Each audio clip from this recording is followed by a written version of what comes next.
There we go. All right, we are live. Hello, everybody, and welcome back. This time we are doing some more lore craft. Well, not really lore crafting, more like listening to Alice's custom homebrew chapter of Space Marines. Yes, and I'm very excited. I'm very excited for this one. Specifically of the chaos flavor. Chaos where? Where? So I would like to I would like to clarify something since I am a guest here on this lovely show, if you would call it that. What is it? Is a stream a show? Does that count? I don't know. Dave, does it count?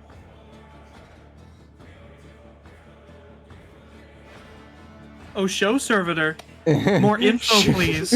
Show servitor, more info, please. Well, it's a show now because we have the show servitor.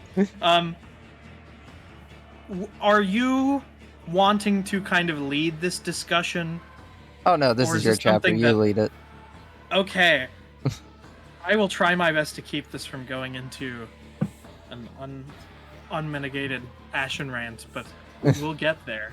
Oh, also not scientifically possible. No. I forgot what I was going to say. Sorry. Oh, were you going to introduce? Oh, well, yeah, I guess I should introduce everyone. Anyway, you already know AliceOfBats. They will be the one presenting us with their. They will be the one presenting us their homebrew today. And we got Dave, who is the unfortunate soul who's up next after this. Say hi, Dave. I will install you in the wall of a space station and leave you floating in space if you do not say hi. I'll say hi, Dave. Hi, Dave. I think he's having his existential crisis that he realizes what he has become. The servitors become sentient, dear God. But aren't they already technically sentient? Again! They have become sentient again. You better hope that servitors are no longer sentient. They do. That means I'm saying yes. Oh, there we go. Oh, there he is. Hey, Dave. He lives, kinda, probably. He finally found a mirror. He's alive. Anyway, and then we have Birch, who's here to be here and also to learn, so that way then when it's his turn, he has at least some idea of what he's doing. There's something intangible about he's here to be here. I exist. They have taken my eyes, and my mouth, and I must scream. Were you about to say they have taken my eyes and I must scream? I have no eyes and I must see. I can't hear you, it's too dark in here. You'll have to speak up, I'm wearing a towel. Okay. So, to get started, we gotta go back. We gotta go way back. Samurai back to the past. They're Gene Father, Samurai Jack. Their secret gene father is Jagatai Khan. Wielding a magic sword. Anyway, of course, we're looking at traitors. We gotta go back to the heresy. But the story of this faction goes even further back than the heresy itself, to the Great Crusade. We are some old school renegades here. Would you say it would go even further beyond? Oh, Dave no, has there died. goes Dave. The servitor has died. Replace him. Oh, Servo Skull, more servitors, please. Yes, make I'll sure put they... it on the list. Yes, put them on the list inside that tiny skull of yours. And the best part for Dave, if he ever does come back, is that we don't have to write this down, because this is all extant. Yeah, it's already written down. It's always good to have a backup. This is true. This is true. Because I had to research my own faction, which was surreal. Like, and I'm searching through chat logs for little lore nuggets. Because it's been a while. He's looking for that lore, just like FNAF theorists back in the early 2010s. Okay, To be well, fair, are we speedrunning FNAF mentioned? Less than like 6 or 7 minutes in. to be fair, FNAF is everywhere. I know it's everywhere, but it haunts me. It haunts That's my the point. It's a horror game. That's the point, Lieutenant. Oh boy. Brother, I am being haunted by this game. That's the point, Lieutenant. It's a horror game. Brother, I am haunted here. It's a long story. The AliceOfBats moniker is actually FNAF's fault in a really long, weird, roundabout way. Too bad we're not getting into that lore today. It's Yeah, all FNAF. Always has been. Always has been. God damn it. So, just as a preface, so we know what we're building towards. Oh, hey, he's back. Welcome back. So, Hey, just what's as a up? preface, so that we know what we're building towards. This faction is called the Iron Dawn. That is DAWN. We're not talking about a single dude named Dawn who's really tough, as funny as that is. And that joke has been made before. We are talking DAWN. It's really funny. I actually have an in-law family member named Dawn, and anytime I talk about the Iron Dawn, it's just bizarre. And he's from the East Coast too, so he talks like this. The whole thing. Do your Space Marines talk like that? No, they don't talk like they're. You They need don't to have talk like one they're that from does. Boston. You need to have one that does. Space You need to have Marines. one that Can we make does. this happen, please? You guys want to go renegade? You got to talk to my buddy Iron Dawn. He'll hook you up. He's with the Union. Anyway. He's got only the best in bolted technology. State of the art, Also- top of the line bolters. I sell bolter and bolt gun accessories. Oh my god. So the Iron Dawn is a renegade Imperial Fists group. They are Chaos Fists. And Someone must not be happy about this. But during the heresy, they were loyalists. At the time of the Great Crusade, one of the captains in the Imperial Fists was Captain Vazenfaust. With a name like that, you're begging for it. But Vazenfaust and the essentially the captain of their rival company, Fernalix, Captain Fernalix, were pretty good buddies. They had been present in the chapter throughout the time, even prior to the Great Crusade, in the sense that, like, before they were unified with the Primarch.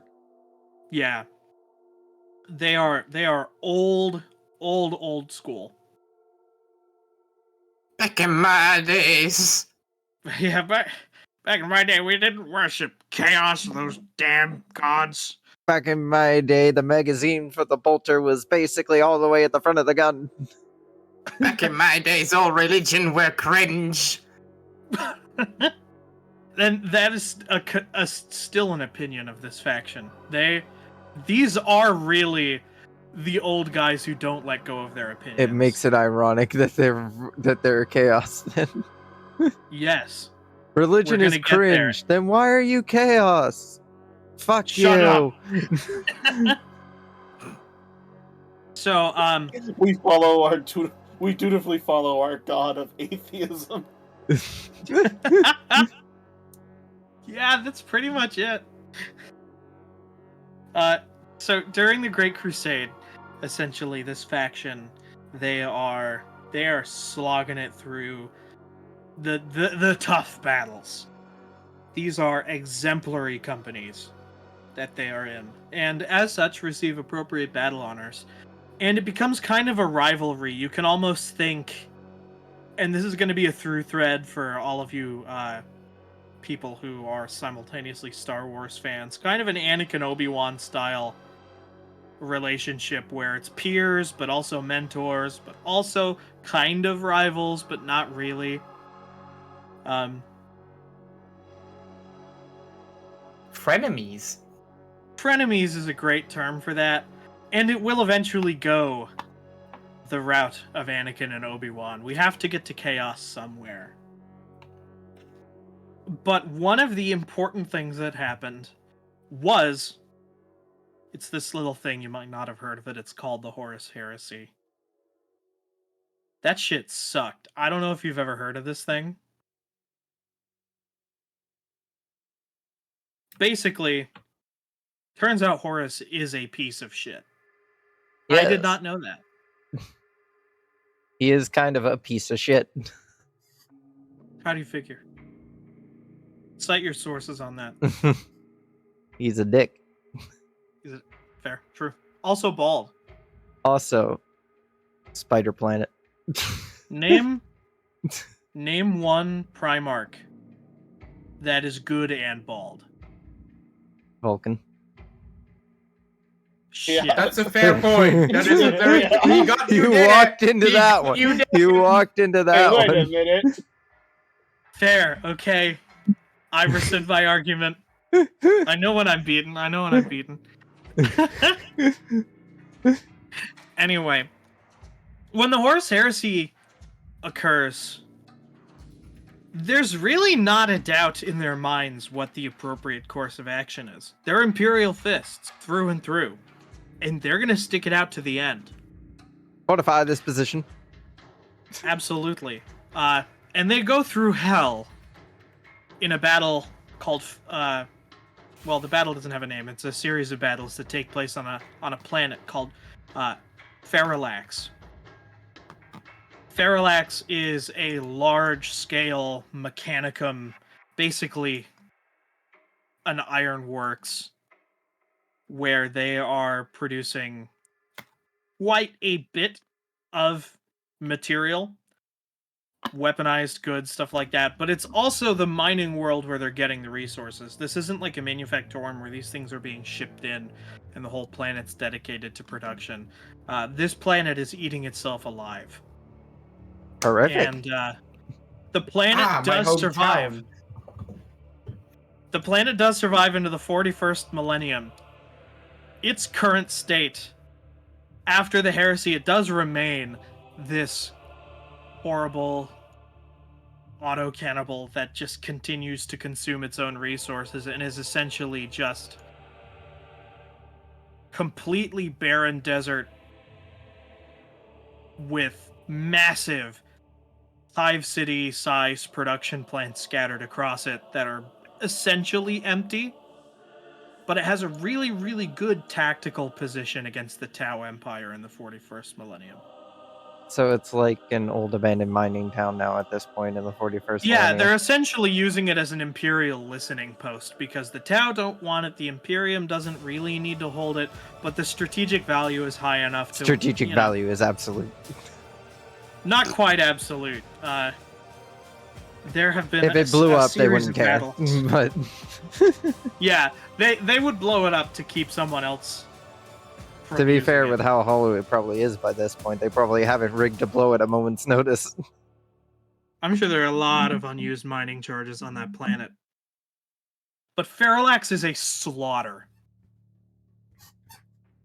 Because the charge against the Imperial fists on Parallax is led by the fleet of the arch traitor. It is led by Horus and his first company, and they descend upon Parallax. And they end up taking it. The planet is lost to the heretics. But this isn't one of the battles where Rogaldorn has planned a strategic delay the forces and then tactically withdraw our units to the next planet. this was not a loss of intentional attrition. They were overwhelmed because the spearhead of Horus's forces is just completely overwhelming, shattering. And everyone and- died. The end. There are horrendous losses, and the two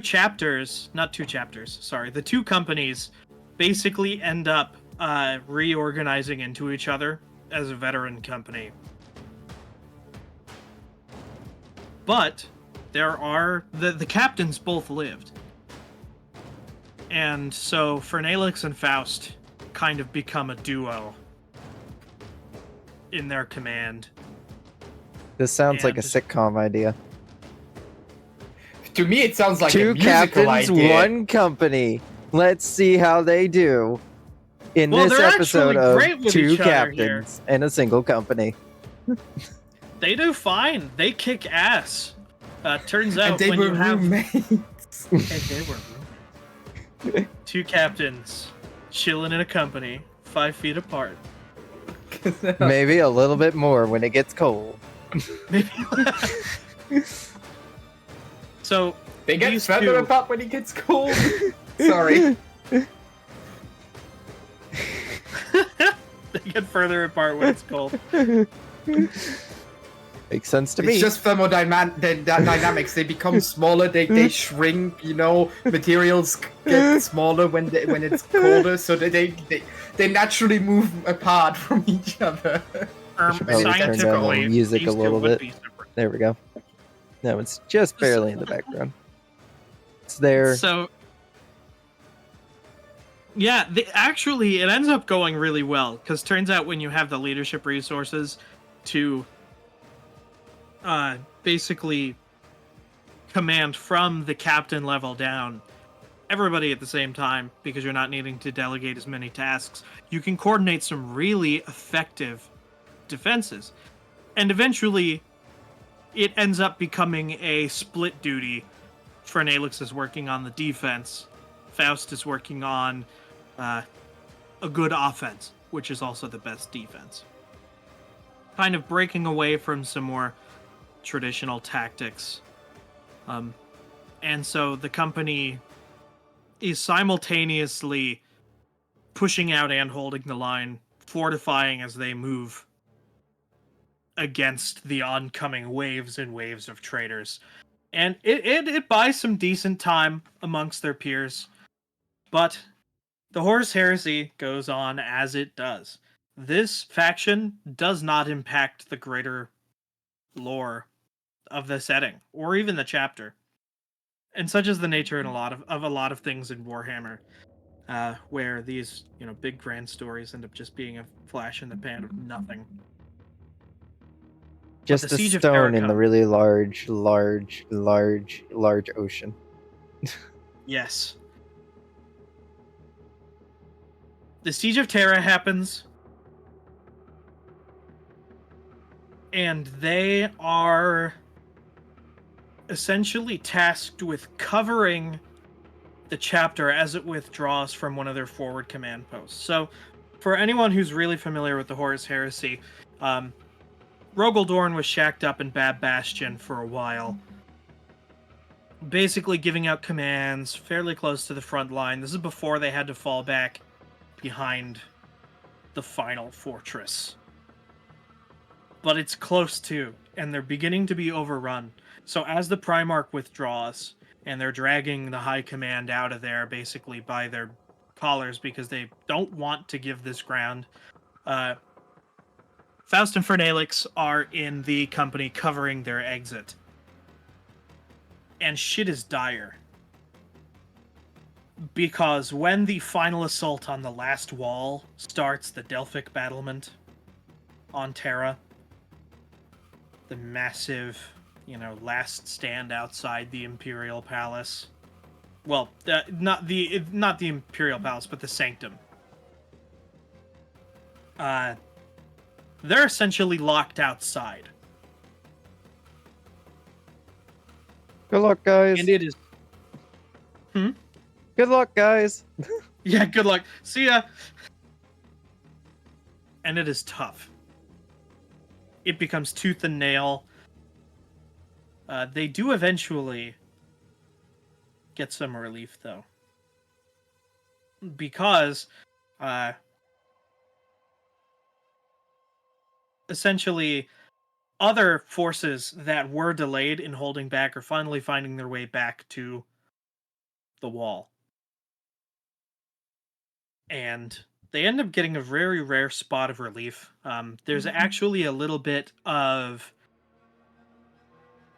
just written story about this that I have, in which basically a lot of these stories are based on actual tabletop experiences that we have had. I am part of a group that does like really narrative heavy wargaming. We love the Horus Heresy. When they revamped it, we were just so over the moon about it. And we are basically in the midst of a siege of Look Terra at all campaign. these beakies. Oh, I love the beakies. I love beakies so much. I actually, I'll get into it, but I actually changed Faust's design to be a beaky.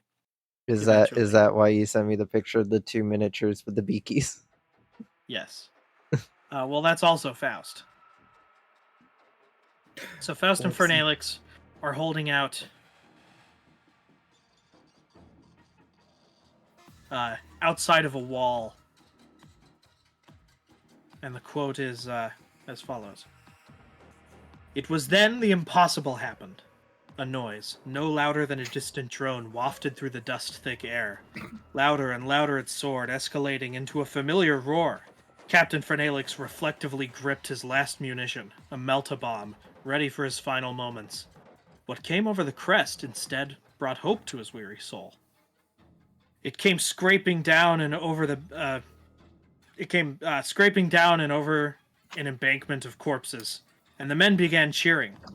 A predator wearing the indomitable markings of the Seventh, a relic from the earliest days of the Great Crusade, had somehow survived centuries of war only to end up here on the final battlefield.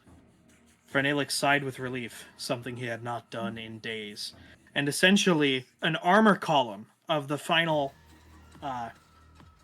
remnants outside the wall of the Imperial Fists ends up traveling through the point where they were holding out. This guy had nothing left. He had a melt-a-bomb in hand, ready to basically rush this enemy tank. And here it comes, its loyalist. And they end up hitching a ride to the Sanctum. Perhaps today And isn't that's- a good day to die. That's when Horus Heresy shenanigans happen. They don't really reach the interior battle before Horus is destroyed. They're not able to come to that final relief, and they actually don't get to meet with the, final interior defense until essentially after the Ultramarines come swooping in to save the day. And that leaves them kind of gutted, because they felt like they could have participated more, having survived their own last stand, moving on to the next one. They basically feel like they got snubbed on the last moments of the Siege of Terra. Damn, I The was really greatest hoping to use defense this ever melt-a-bomb. Yeah. I was keeping it for special occasions like these. Oh, well. And that leaves Faust and Fernalix in a post-heresy world. With PTSD. Not quite. With some resentment brewing. So, just to recap on what is essentially our prologue. The Imperial Fists have a veteran company that ends up being left outside of the last wall during the final bit of the Siege of Terra, and they end up completely missing out on the last defense because they get cut off, isolated, and then warp shenanigans keep them away from making their way back to the inner sanctum. And they're all loyalist. We're gonna get to chaos, but we're all still loyalist. Those damn traitors. And they still have that opinion. This is an integral part of their identity. Is that the only thing they hate more than the Imperium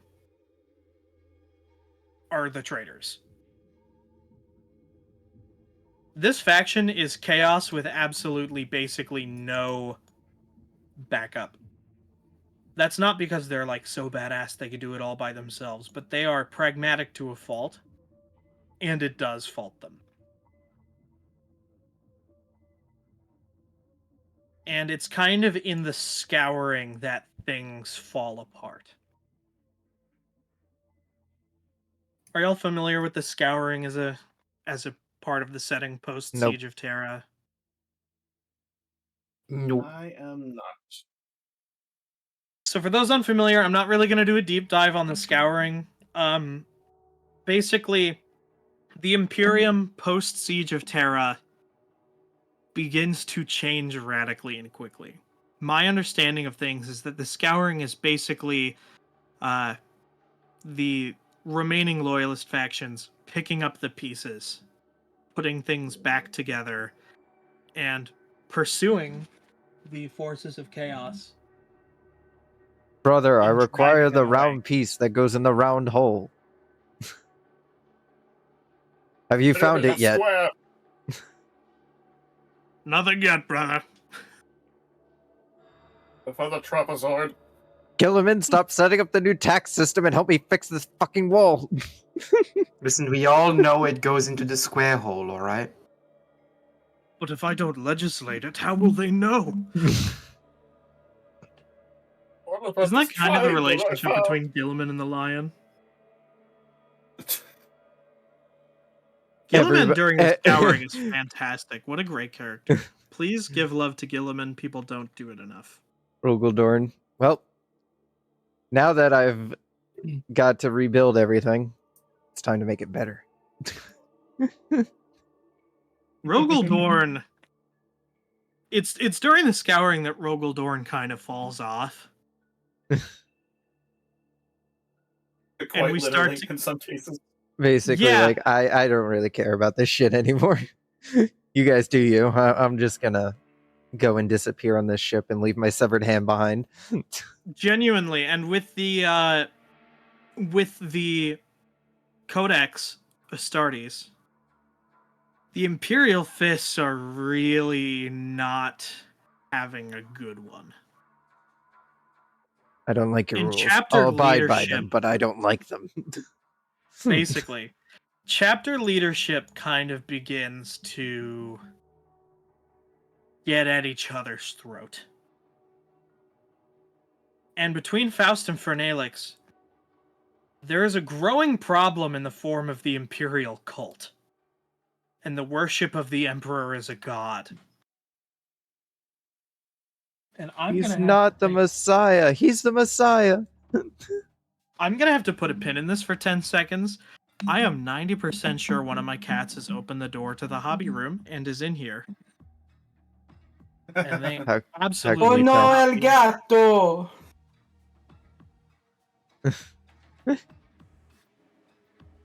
Well, we have this brief bit of pause. What do you guys think so far of Alice's custom chapter lore? You're like,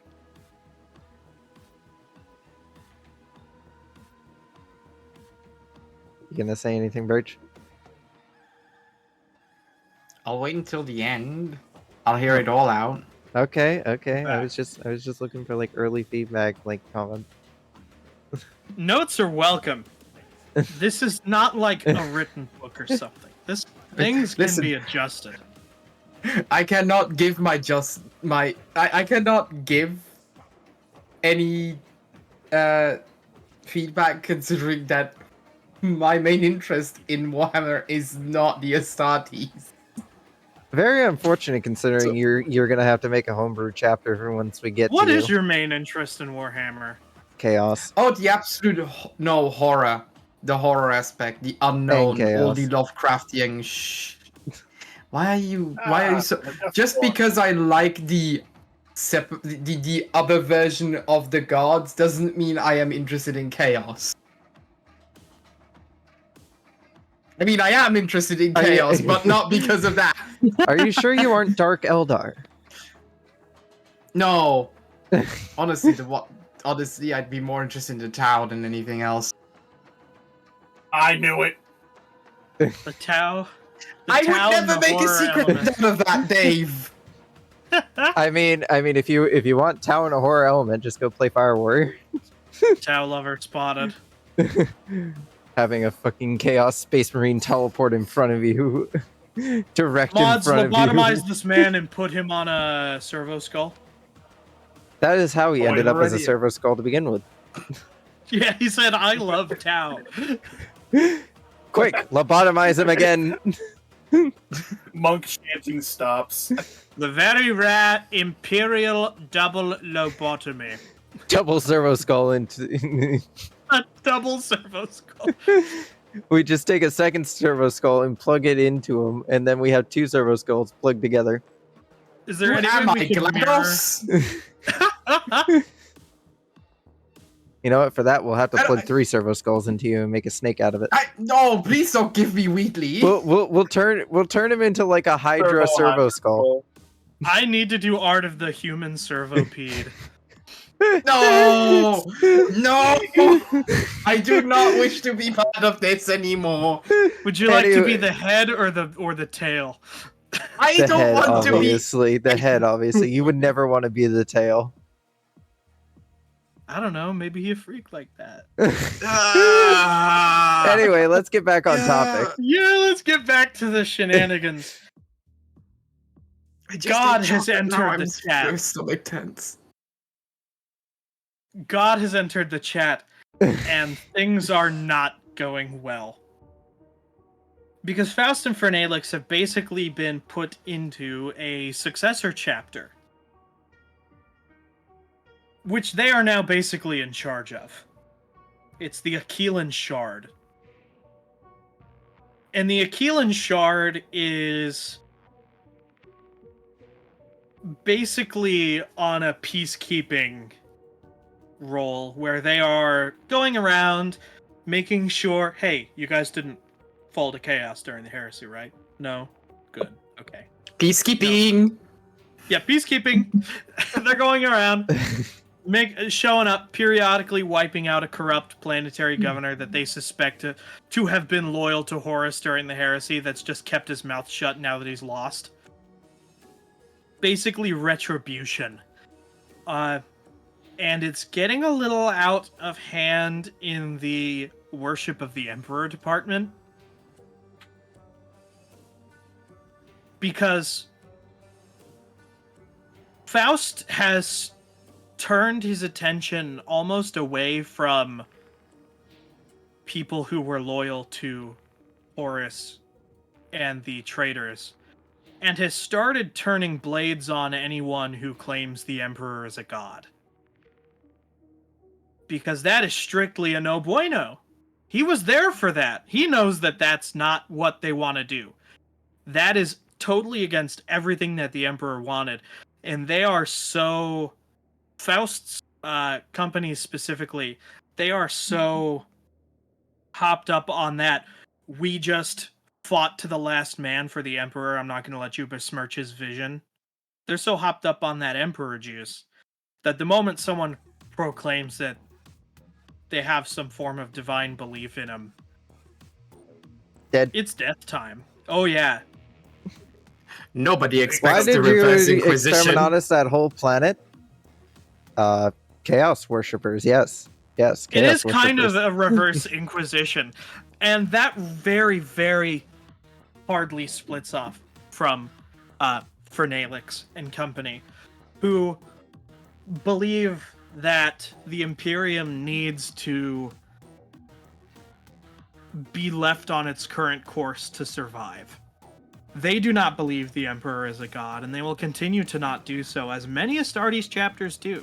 Many Astartes chapters are aware that the Emperor is not a divine being. But that's just something that continues to... It's basically just it continues to exist around them. And even to an extent,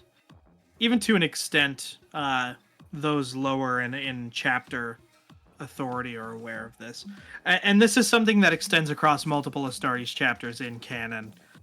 That is a really interesting piece of Space Marine trivia that I feel gets overlooked. Yeah, you don't Because really see it brought up too often. Well, that's because the chapters that love the Emperor and worship him like a god tend to generally be more interesting to people, because that kind of crazy fanaticism is a selling point of the Warhammer setting, that this is just zealotry in space. What do you So, mean like, one the of Black these Space Templars. Marine chapters isn't like, overzealous about the Emperor? No, he's not a god. Blasphemy.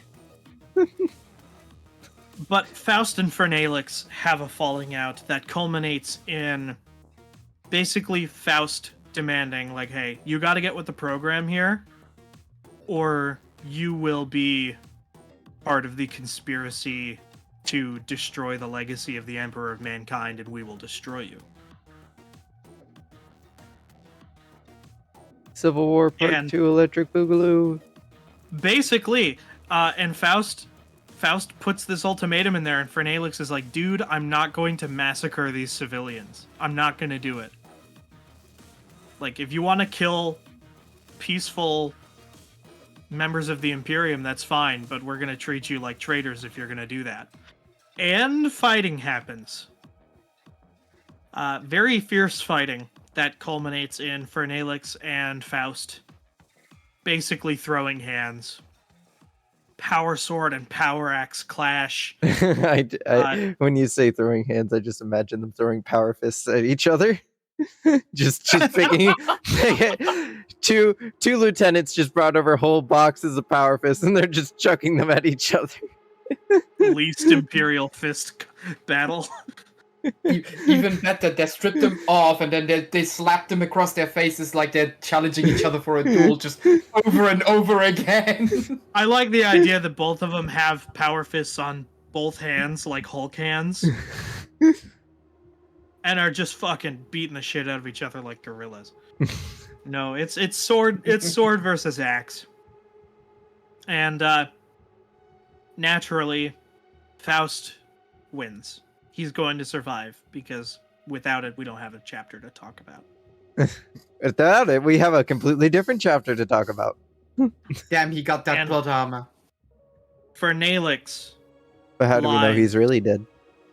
bleeding, dying, the life leaving his eyes. And Faust basically, in a moment, sees the Imperial Aquila on the back of Fernalix's armor, and basically he breaks it off like an ornament, and he looks at it, and he has this moment almost like the One Ring calling out, where he just sees this thing and just is overwhelmed for a moment before crushing it in his hand. And thus, they have passed the point of no return, because, unfortunately for them, Fernalix has put out an attention all units on them, basically. Hey guys, these Fernal- guys are kind of being a bit sus. We've been attacked by, an Imperial Fist successor chapter on this planet. They're massacring loyal civilians. We believe they may have fallen to the forces of chaos, which is not true, but it's going to get your reinforcements. I assume that they also killed the chaplain. They didn't massacre. It's a slaughter. The Aquilan Shard is just decimated by this, and they wouldn't fully recover until Primaris reinforcements come around, basically. Like, the chapter existed, but it was basically only a few squads because they just could the not chaplain. get resources. They could get the resources. And it basically, as a chapter, remained below full strength for its entire existence, and each company was basically reduced to half capacity. Half a portion of your chapter decided to go renegade and heretical. 10,000 millennia of penance crusade. Yeah, basically. And that leaves Faust and company and all of what he considers to be the true loyalists with We're gonna nowhere to go go. form our own imperium with blackjack and hookers. space wizards. Basically. And they're like, for God's sake, what are we gonna do? Well, I mean, for not God's sake, what are we gonna do? Jesus Christ, I killed him. You didn't kill him. He didn't die on screen. And in a fantastically dismal moment of weakness, they seek out the help of arguably the least chaos traitor faction. Hello, I'm Alfarius. They actually, through back channels, and the Alpha Legion is involved to an extent through these, they are the back channels. They establish communication with the Iron Warriors. And the Iron Warriors tell them to fuck off. I still feel like the Alpha Legion's probably the least corrupted of the chapters. Of the They legions. seek out the Iron Warriors. They're basically ready to bend the knee to Perturabo and be like, you were right. Hey, we're desperate. But Perturabo, he's beyond Schadenfreude right now. He's just done. He's like, you guys genuinely, if I find out where you are, I'm gonna kill you myself. So they don't get a foothold with their desired warbands that they want to basically fall back to. Because they think that they can use those resources to get back into, not into standing with the Imperium per se, but in a position where they might be able to essentially end the nonsense that is the Imperial cult. Because it has become an obsession for them. And now we begin to reach a point where they begin to resemble the Chaos Iron Warbands. Dawn. Yeah, Chaos Warbands. The Iron Dawn as we know them in the 41st millennium. Should I turn on one of the pictures? Yeah, so you can go ahead and throw up the miniatures. Alright, miniatures going up. They are alive. Two little minis. So this is Faust, approximately 10,000 years apart from one another.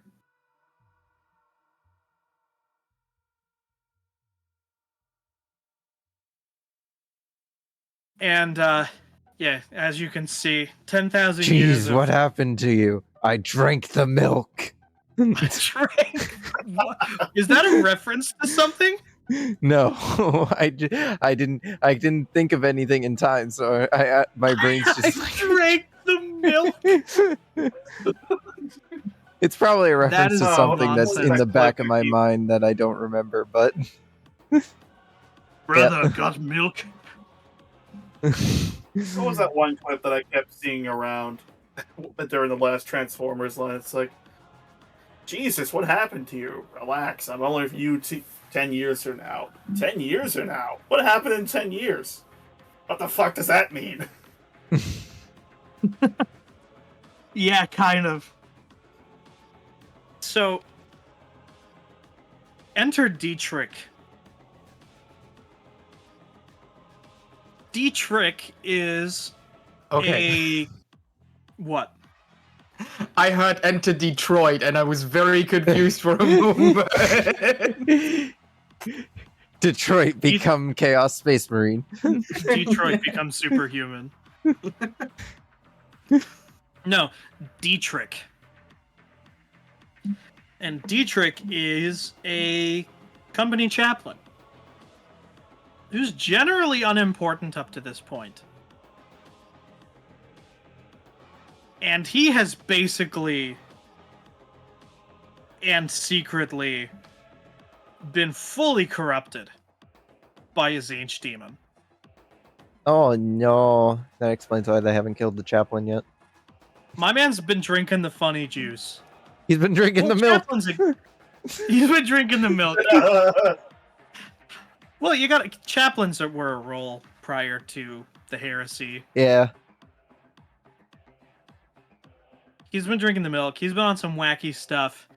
And this man has delved fully into this long-standing culture of the Iron Dawn. So if you want to pull up the Blue Fire image.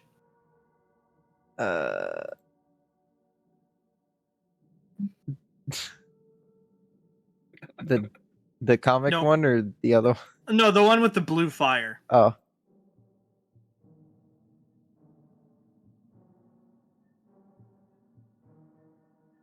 It's live. Yeah. So basically, he has this, kind of deer skull helmet. Wendigo. That, at this point, people are beginning to suspect is no longer even a helmet. Brother, when are you gonna take off your helmet? What helmet? Brother. As soon as I need to. Do I have to right now? Yes, brother. It would be appreciated. It'd be nice. It's dinner, brother. We're in the great hall. Glowing red eyes, I see. Those are my lenses. Brother, when was the last time you've taken They're off your helmet? contact lenses. Brother, how come we never see you take off your helmet? Stop talking. Brother, what would you like for dinner? The souls of the innocent. A bagel. We're slowly getting to his personality. If I could compare him to an existing fictional character, it's probably going to be Richtofen. I have no clue who that is. Call of Duty Zombies.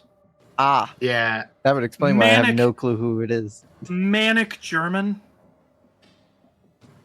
Ah, so the crazy This- Do you German. have any idea how little that narrows it down? Yeah. Just, Are you just, talking about the just, medic from Team Fortress 2? yeah, just don't make the German line quote because I'm not sure if I am one not. of those No. words I is am not. safe I for am this. not doing it. I am not doing it. As much as I want to, I'm not doing it. As much What as it just- would be funny, there's a word in that wouldn't be appropriate. What? There's a funny joke from a TV show. I think was it? I think it was. Yeah. Yes. Anyway, What? yeah, there's a line that honestly would be okay for YouTube, not for Twitch though. I don't think it's okay for Twitch unless you're specifically playing a game with certain groups involved. Then you can say it. Okay, I'll start up Wolfenstein. Come on, let's go. We need to do that. No. Calm okay. down. Anyway, back to Jesus the crazy Christ. German. He's not that kind of crazy German. Okay. I don't know. Chaos, German. It usually doesn't end well in the Warhammer universe. These are more of like the...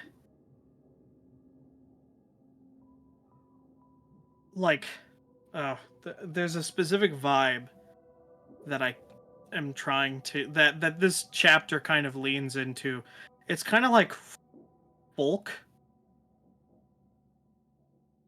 We'll get there. I'll kind of describe the chapter's vibe once we get past the backstory. But Dietrich has been fully corrupted by a Zinch demon. Brother, I found the blue Kool-Aid. And I've And this been is where drinking I it actually don't have a good name for the it. straight 20 years. Because in folklore, in the original story of Faust, the real life story of Faust, Faust is tempted by Mephistopheles. But Warhammer, being Warhammer, has already used the namesake of Mephistopheles for Mephiston. Well, that's Got just some going good Memphis, fisting going Tennessee. on here.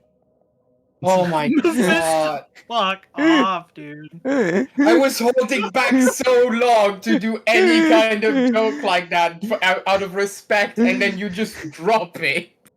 Good night, everybody. All right, let's continue on.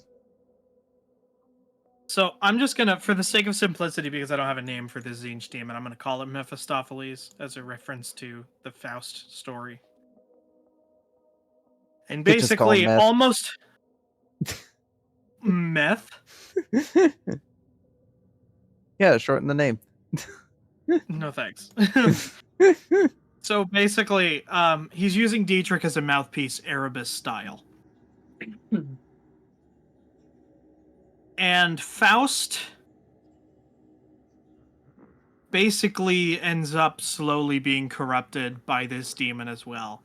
But he ends up not really succumbing to its worship or anything like that. He does not worship the gods, but he has made a deal with the Zinj demon, and that cannot be undone. I'm gonna make a deal with you, Basically- but I think you're a piece of shit, but I'll make a deal.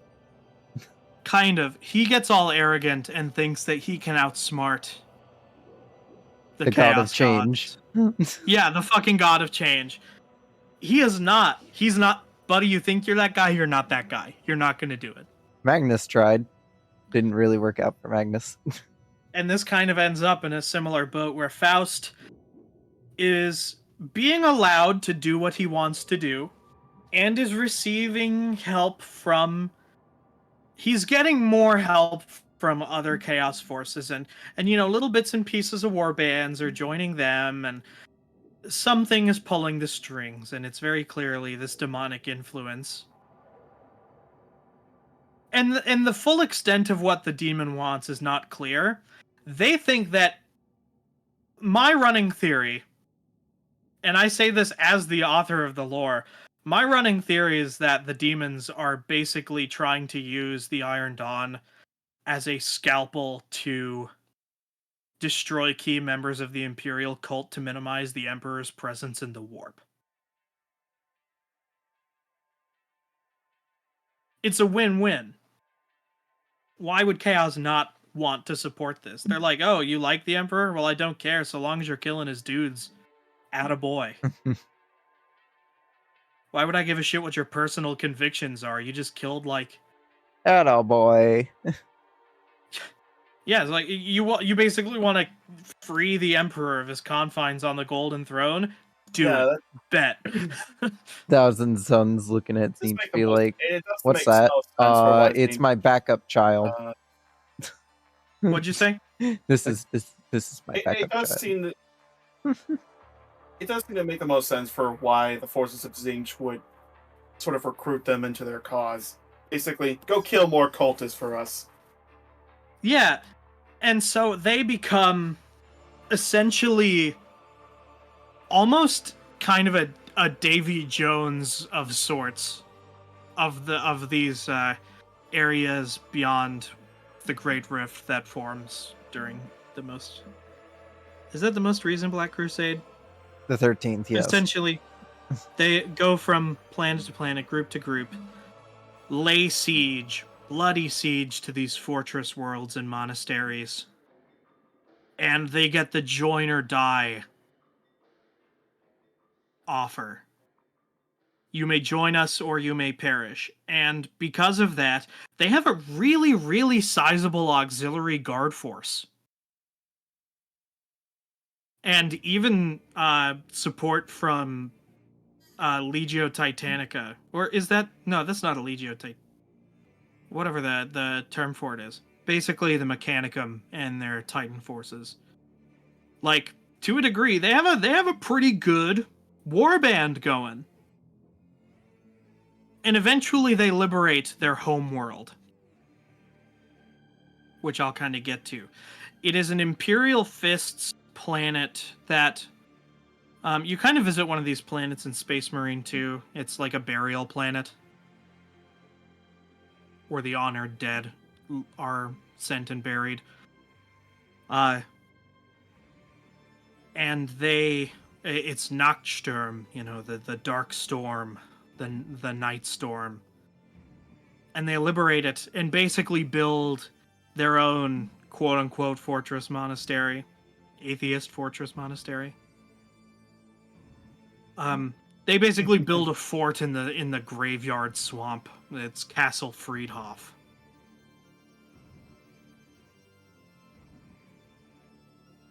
And it's kind of there that they set up their base and turn it into a horrible nightmare-scape of trenches and mud and steel. Because their fighting style has changed a little bit.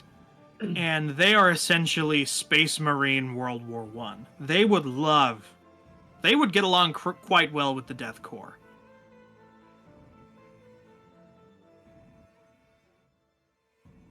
They truly do take the worst traits from the Imperial Fists and the Iron Warriors.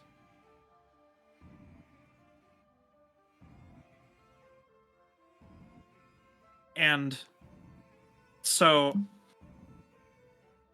something that is important here in this story that we've reached now in this point in the chapter is that no one knows that a deal has been made with a demon. Because they're just giving logical explanations for it. Like, demon engines are captured. These demons are beings that exist, and as such, they can be enslaved and weaponized. It's no different than a servitor. I swear, we lobotomized it. They're basically just, like, gaslighting their own forces into saying, no, we're not chaos, you're just crazy. This is perfectly logical. And it works to an extent. That may partially be the demon's influence, but a single member of the Inside has caught on. Brother Gerhardt of the, basically the mechanized forces.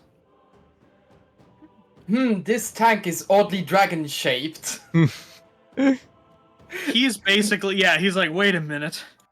Something's fucky here. I could just imagine, like, he's getting suspicious, and then just one day, one of the Loyalist Alpha Legion members just slides him a tablet, and then slowly walks away into the shadows. Just being like, Oh, that's weird. hey, here's what That's your weird. boss Why has is been that doing. Land Raider glowing blue?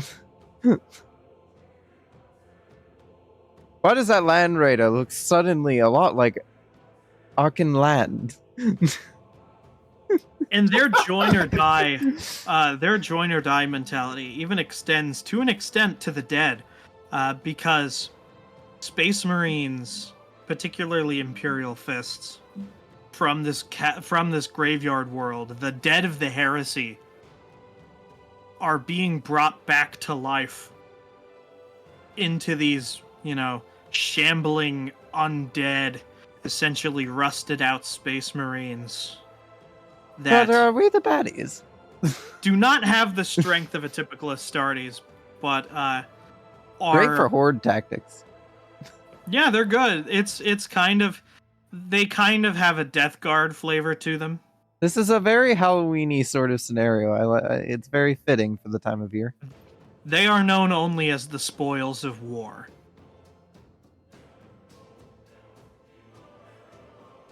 And so from... Hold on, who's called... I lost track. Who's called the Spoils of War?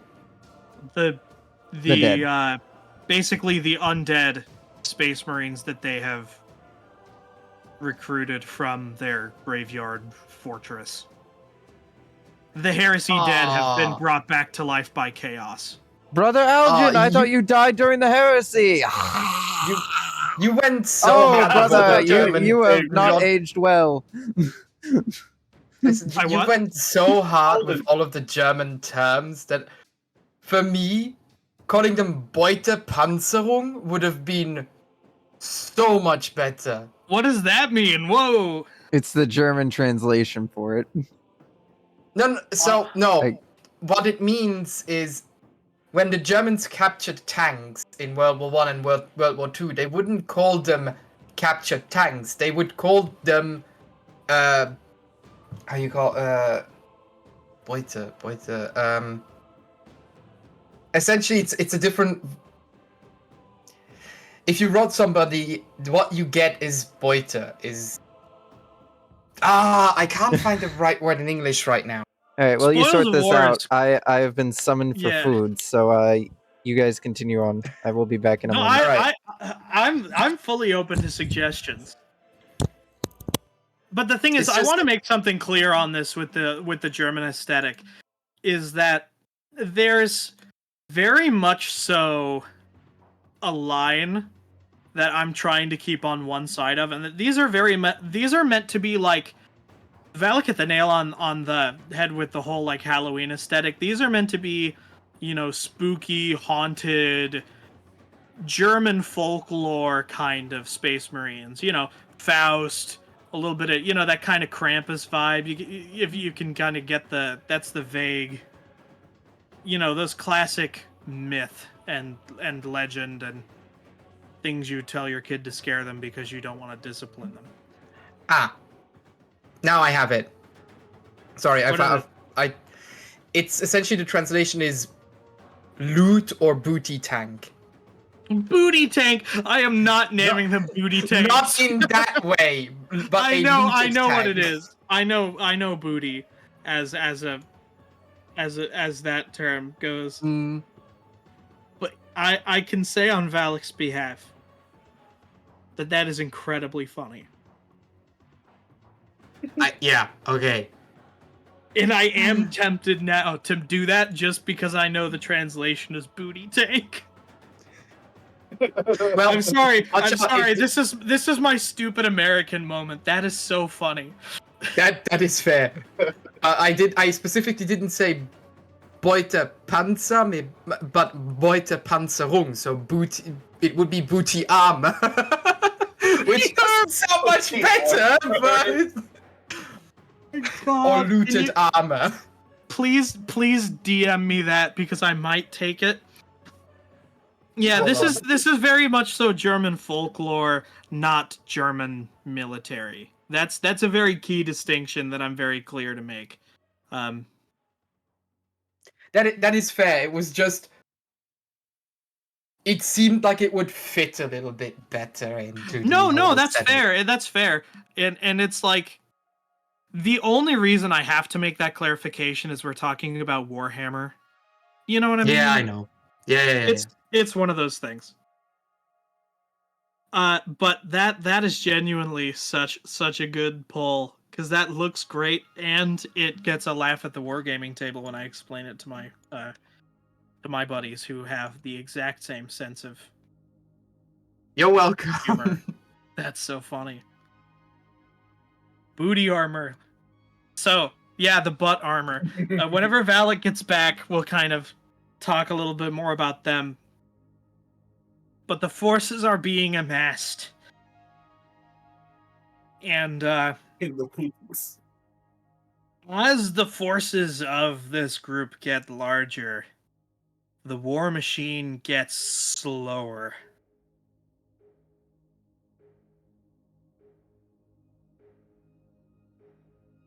Bit like a fat maggot, isn't it? It's a little bit more like an overextended front.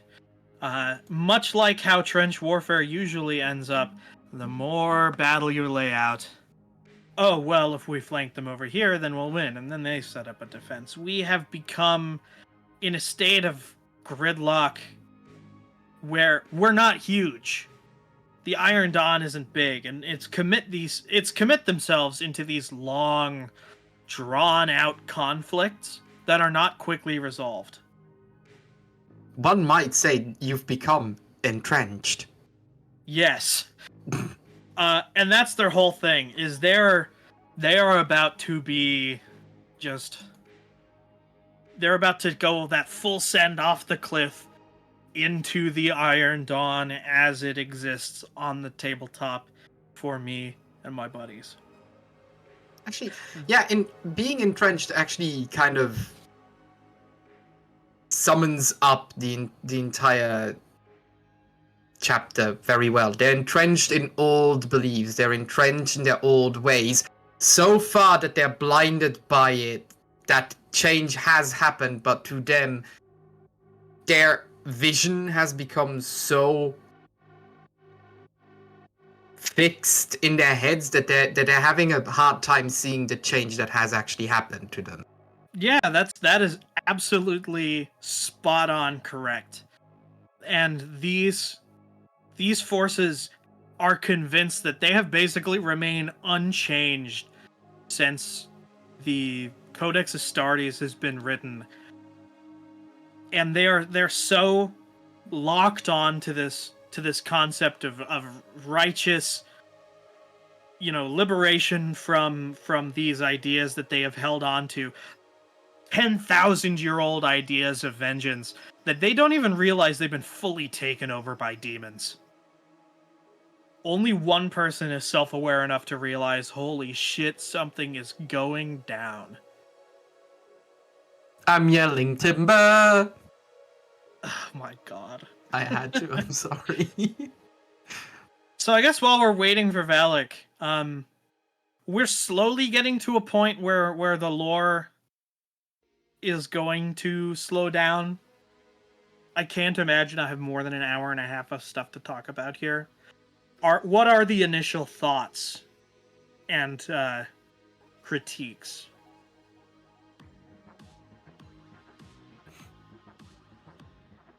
I mean, okay. It's interesting. It's grimdark as expected. I just always bite my tongue when you try to pronounce something in German, but that's a me thing. I'm not trying to because I'm worried I'm going to embarrass myself. So I'm just using the good old American. The American pronunciation, yeah. Because here's the thing: what would you find more? What would you find more embarrassing? Me just saying Nachtsturm and Friedhof, or me trying to pronounce it in German and failing? Well, I don't know how you would try and pronounce it in German and see, fail. that worries me because this is a real life lore. My father speaks German. I have a lot of German speaking family.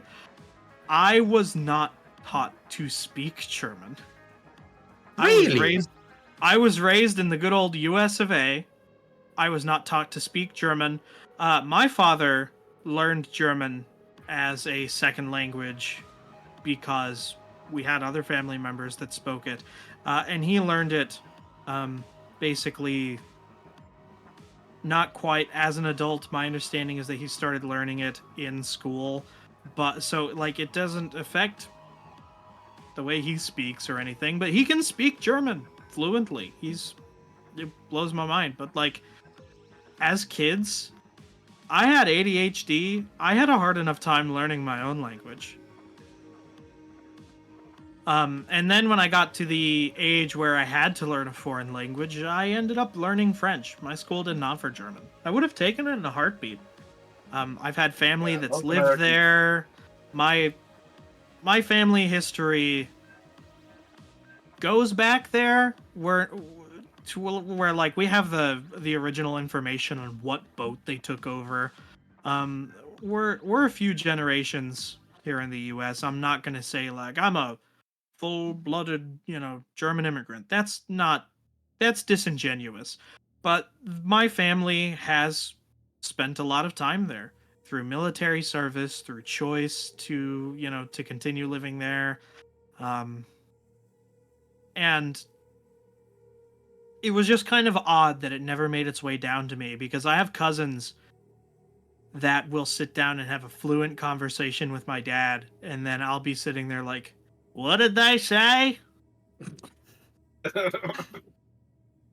You'll have to speak up. I don't speak European. And that's what it feels like, because I grew up in the Midwest. And so I have a horrible disadvantage because I have an accent that bleeds through everything I do, especially into foreign languages. And the one foreign language I did learn wasn't German. So anyway, that's why I feel like I'm gonna fuck it up, is because all of my knowledge of German is based on proximity. It's not from a conscious attempt to learn the language, and so I almost feel like it's more down to earth to just be like, I'm not German, I don't know how to pronounce this. The faction draws from that culture, but Friedhof, Nachtsturm, Gerhardt, That is actually a lot closer to what it actually is pronounced to than you'd think.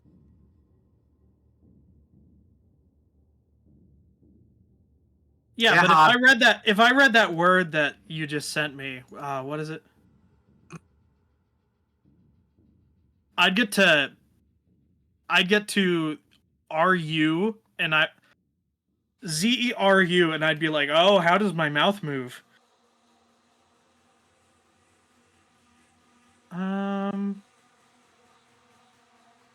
Oh, you mean How would you- Panzerung? Yeah, I would fuck that up. Try it. No. Yes. Today, Valak, come back. They're forcing me to mispronounce words. Do it. Do it. They're forcing Do me it or I'll start speaking speak a French foreign to language you. in front of. No, don't do that. I'll give you PTSD. I'll give myself PTSD. Oh no. Oh, Oh man, I should make the French Space Marines. French. The dynamites. Is that a reference? Et mon ami, à l'attaque, on prend les baguettes et on attaque la fortune. Oh my god, that would be Make so their, funny. Make their chapter master Napoleon. Napoleon. Wait. No. It's Napoleon Malaparte.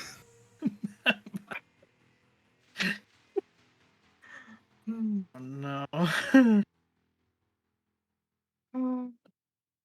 And that's the wonderful part about French is I know a lot of the language, but the accent, it's killer.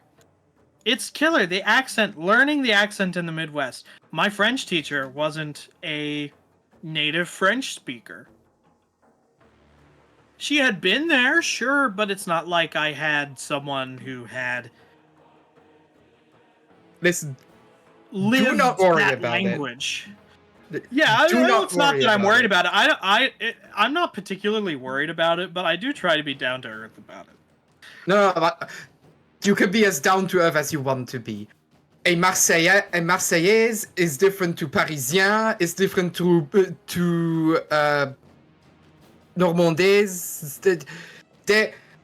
If you know something should have about heard. France, it's every Frenchman hates other Frenchmen.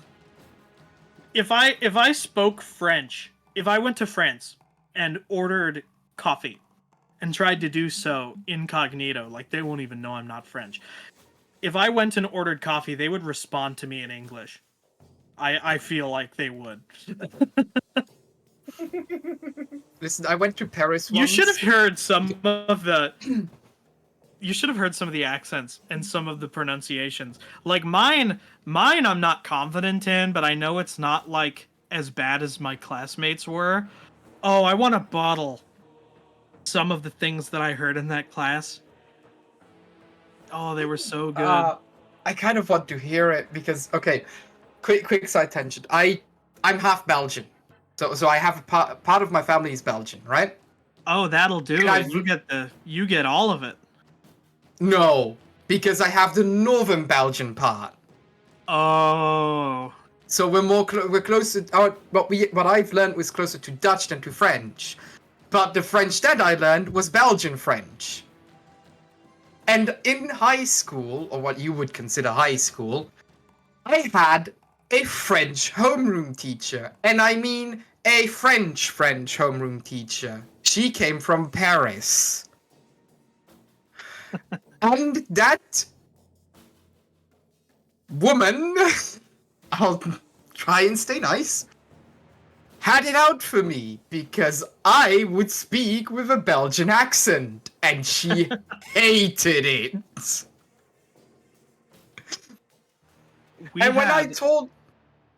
Hold on. When I told her, well, fine, you're French. You have your French accent. She suddenly turned to me and said, I'm not French. I am Parisien. And you're just like, fucking hell, there's no winning. So do not worry about French accents because it doesn't make sense. That is so fucking funny. Je ne suis pas française, je suis parisien. Ugh. She would have a fit if she heard, you know, Je m'appelle Mason. Je m'appelle Mason. J'habite dans les États-Unis. And even I was just like, oh my god, guys, get with the program. Je m'appelle Mason, j'habite dans les États-Unis. It's not that hard. No, it's not that hard. Oh boy, but Take that bell off of your throat, and you'll be able to actually speak. We had some Belgian foreign exchange students actually. Ooh, nice. Who spent my senior year basically hanging out in our French class. Oh yeah. And they were... What? I just remembered that I also had an exchange student in my English class back in my senior year. You said that as if you were in my class. I'm like, yeah, that's boy, if it turns out that I know you in real life, I have to go. No. I'm not in the Midwest, I can tell you. Oh shit, fuck. He was in fact. Just falls my desk and then all my fucking model kits came tumbling You're down. not in the Midwest? Good. No, I'm not. I'm in New England. So, and they were in a place where...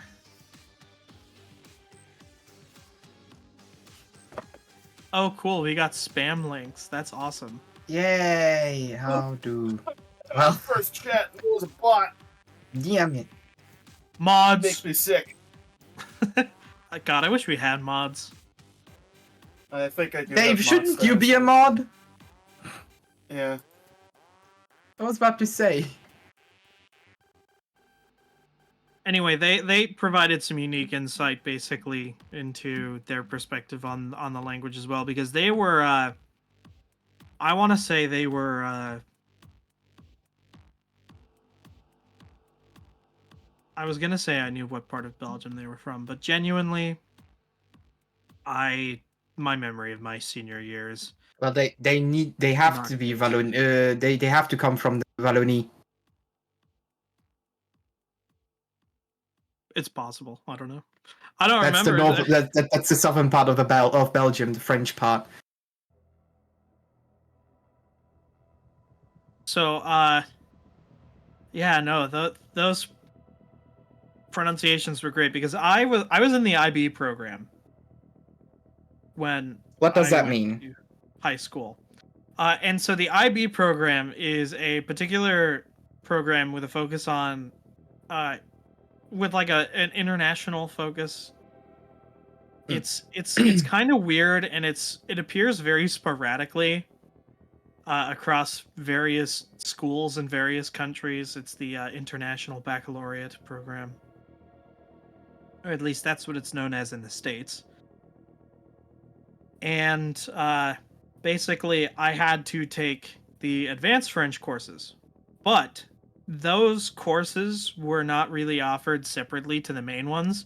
So it was like a table of 4 people who had to do hard French, and then the rest of the people who had to do normal get in, get your credit, and get out French. And I see. we had to live with the fact that we were going to have tests, and the IB tests are basically sent and graded internationally.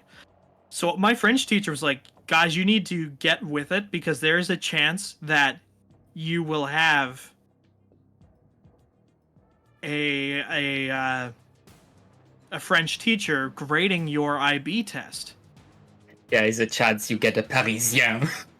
Yeah, that exact kind of character. She's like, you will have a chance that someone like that is breathing, down your neck and listening to your recordings, because part of it's recorded. It's written and it's recorded, and basically you're given like articles and you have to interpret and write about them, and it's very interesting the way they did these tests. But they're like, you guys need to get good at this, and we spent a whole semester trying to get the accent down, but that is difficult. And it's also been a long time, because I haven't spoken French since high school, really, because the only person I know that speaks French is once again my father. Well, now you know two people that speak French and German. Yeah, my dad, the absolute goat, grew up in... He was born and raised in Missouri, and he was not from a particularly well developed part of Missouri. Pretty normal small town. But like, I'll be damned if my man can't speak 3 languages and is working on a 4th. Good for him. Not bad. Not bad for someone that lives in the United States. Yeah, the language barrier with the United States is absolutely insane. And I can recognize that as someone who really only can confidently, fluently speak one language. The irony is that it's not just the US, it's a lot of English native countries that have that boundary, and I do not understand why.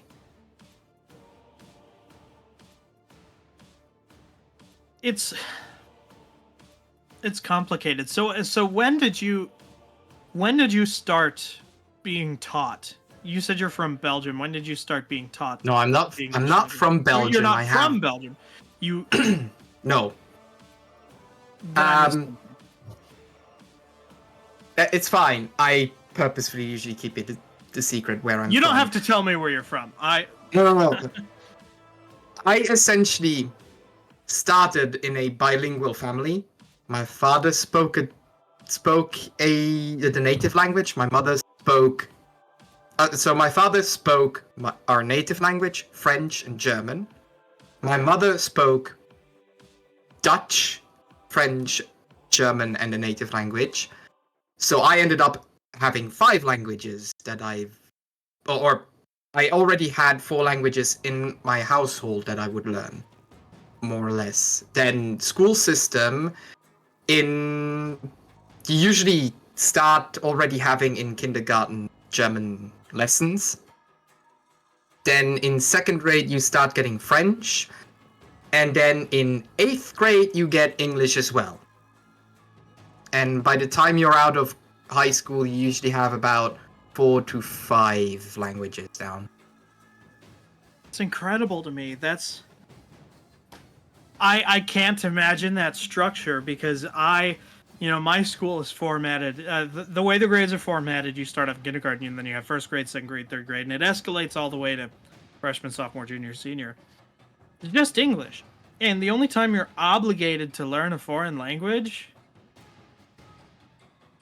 is high school. So like, I'm a high school freshman by the time that I start learning French. So I'm like, I'm a 14-year-old kid. A lot of those like windows to kind of get a good foundation on that they're not closed, because I don't want to discourage people from trying to learn a language. It is possible to learn a language. It just takes time. Yeah. Especially when you're late into adulthood. Yeah, that like a high schooler that has like no foundation on learning multiple languages doesn't have. Because by the time you need to do that, it just becomes another thing you have to do to get a check mark on a particular requirement to leave. And it's kind of a disservice to the opportunity to learn a foreign language by treating it as a requirement of just, it's something you gotta do. Instead of an opportunity to, you know, learn a language and be able to interact with more people and do more things. And, you know, especially being an American, Spanish is becoming really important. Because that's the second most spoken language in the United States, to my knowledge. And that's a demographic that also geographically, you know, we're very close to. And so that's something practical as well.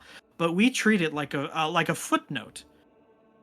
Like, we're going to teach you enough to where you can find out where to find the toilets, won't get lost in the city, and you can ask for, you know, bottled water, and that's it. And that's such a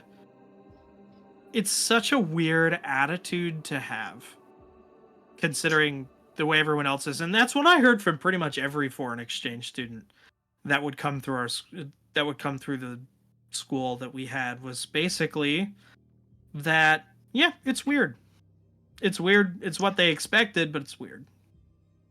Admittedly, it's my country is on the opposite of extreme, where we have three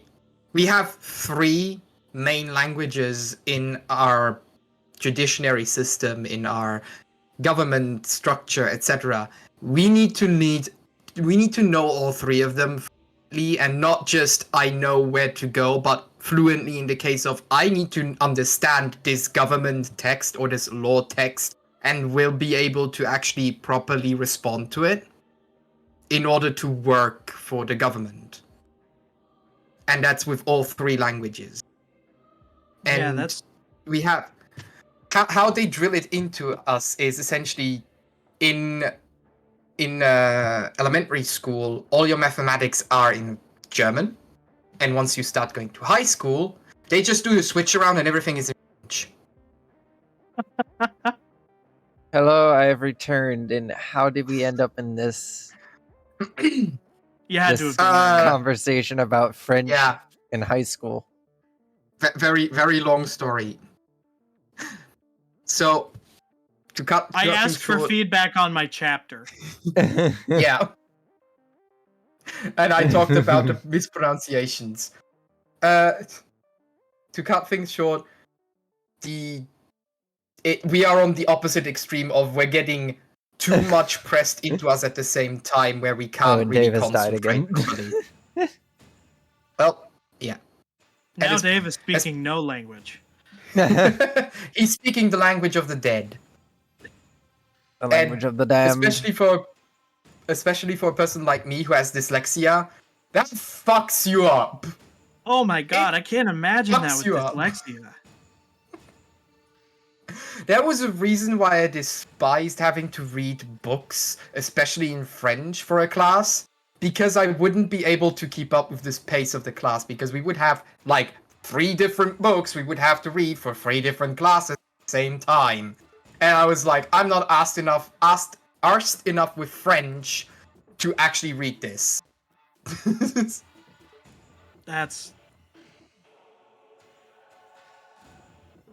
That's wild. I'll be honest.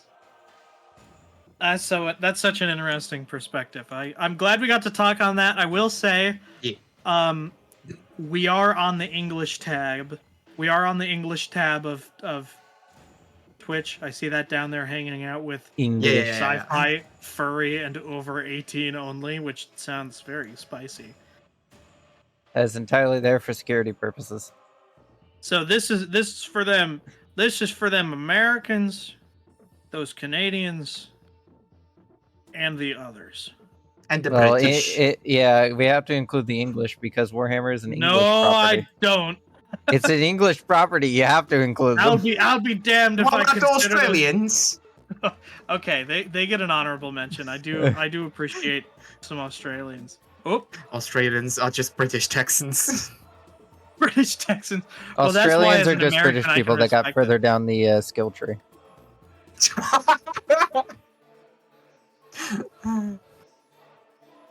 Oh boy. Well, anyway, yes. Where Back to was the topic at hand. Yes. I don't know, Sorry. something German, something. Everybody's gone spoils chaotic, of- but the nobody spoils knows of except war. this one guy. The spoils of war. And so they have the home world, they have an army, they have a goal, and they have a puppet master pulling the strings. But behind all of it is Faust. And Faust has not said a word in about 200 years, and has said probably no more than 15 in the last, like, 1,000. Essentially, Dietrich speaks on the behalf of Faust. Brother, I think he's about to say a word. Nope. Wait. Nope. He's dead. And in a nod to my one of my all-time favorite movie villains, Faust kind of aboard his flagship whenever the fleets are in movement. You can hear some organ being played. My man is kind of a Davy Jones-like. I do love me some Davy Jones. I will fully steal that bit. At first, There's I a thought lot you were of gonna organ say he's imagery, petting a cat. actually. There's a lot of organ imagery because the Forge Fiend that I have, I've actually converted to have pipe organ exhaust vents. Oh god. And basically as it moves, as the barrels on these guns spin and move, it's essentially moving these mechanics, and organ music can be heard on the battlefield as this thing is just belting out ammunitions by the bucketful. The Sisters of Battle think they're the only ones that can have a tank with an organ? I think not. Katyusha, they call it Stalin's organ. No, not that kind of organ, you fucking idiot. So I have his kidneys. so that leaves us in the current space, where we get into one or two more shenanigans that I'm going to discuss, in which they have amassed a large auxiliary fighting force of basically renegade guardsmen, a small Titanicus support group, and enough Astartes to make a normal Chaos Warband blush, but is nothing in the face of some of the larger groups. They're kind of upper to mid-size. They're not spectacular. They're not setting any precedents, but they're sizable. And they set out on their 3 flagships and the rest of their fleet from their fortress world, basically to take the galaxy and attempt to free the Emperor from his worship. It is better to die than to be a god. And so those flagships, I mentioned one the other day, the Vivictus, I believe so, yes. which is Woe to the Vanquish. We have the Deus Nocturne, and then the Mortis Tyrannus. Look, it's the Deus Nocturne. No, that's the Deus Ex Machina, the weird YouTube Netflix show. Do we have the full version of this? The full version of the comic image? Yeah, we can shrink it. It can be weird. Well, yeah, I can shrink it. I want to shrink it just so I can talk about it for 10 seconds. Okay. And then we can... If it's too I'll inconvenient, set we'll a leave. timer. Oh! Hey! There we are. Whoa! Oh! There's layers. There we go. I have It's to. like an onion. There we go. I positioned it to where it can be somewhat almost entirely seen. Yeah, that's reasonable. This was done entirely just to convey a point. So take no... He hates Eldar. No judgment of the art. But essentially, I had an Eldar faction that was based on Tolkien's elves. And they took a lot of pride in what is essentially kind of a way of telling the future. They were just entirely focused around prophecies. And the leader of this faction was Arduel. And Arduel was basically the prophecy maker. He made every prophecy for all of the factions in my tabletop group. And we kill him. He gets Fausted to death. God. So he comes on their craft world, which is basically their craft world is basically my English is turning off. Sorry. Ugh. Brother, my English has failed. The Too thing much is that French. we just talked about it. No, it's not going to turn into French. It's going to turn into nothing. I just babble and bite my tongue. Beep, ba, ba, ba, da, ba. Yeah. Armageddon! Skibidi-bidi. Anyway, their Croft World. If I say Croft World again, please actually shoot me. Brother, the Eldar have a craft world. Oh, the Croft Croft. World. Their Craft World is kind of based around Lothlorien.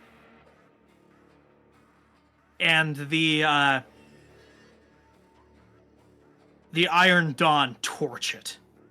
They tear it down and they slaughter the Xenos, and they reach a point where Faust says the first words that he has said since I introduced this faction to the tabletop, where he approaches Arduel, the maker of prophecies, and he's pleading for his life. He knows he's about to die, but he's still pleading anyway because he knows what's going to happen to Faust. You know, I know your fate, spare me, I know what's to pass. And Faust just, he can't be fucked with it. Die now knowing terror. And cuts him down. And basically just finishes up, destroys the craft world, and leaves. He's done with prophecies. He's had it. And he's sick of basically... One thing I will say about this art piece, when you explain it, it makes sense, but at the same time, without any other context, it looks more like the Eldar is being like a bit of a badass here and being like, I already know what's going to happen. Just get it over with, you bastard. Stop dragging this out. Stop standing in the shadow. Just come over here and kill me already. Spare me. He's like, spare me. I know what is to pass. Spare me the details. Just get it over with, you bastard. I think I know what Val means. The expression doesn't convey the emotion you're trying. It looks more like he's trying to be a badass. I mean, I feel like in a very I'd like to die Eldar way, now. you can do I don't both. want to wish. It's like that guy that stood up to Horus. I'd like to die now. I don't want to with Horus like you. Well, I think it's more about the fact that his death, he knows that Arduel knows that his death is going to basically bring about in our tabletop. This is where we break away from canon lore a little bit because my tabletop group has its own narrative. No, not that canon. Arduel is convinced that his death is boys crying. His death is the trigger mechanism that's going to eventually begin the next Black Crusade, which is going to be even more catastrophic than the last. Come on, they're always going to be more catastrophic than the last. We get it. Get over. Yeah, it's Warhammer. The clock ticks 1 second closer to midnight. It'll never reach midnight, but it gets closer too.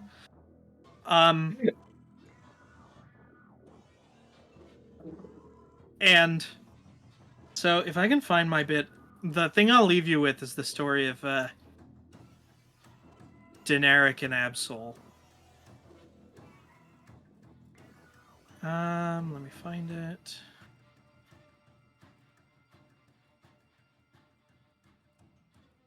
That's Epilogue Inquisitors. Prologue Inquisitors.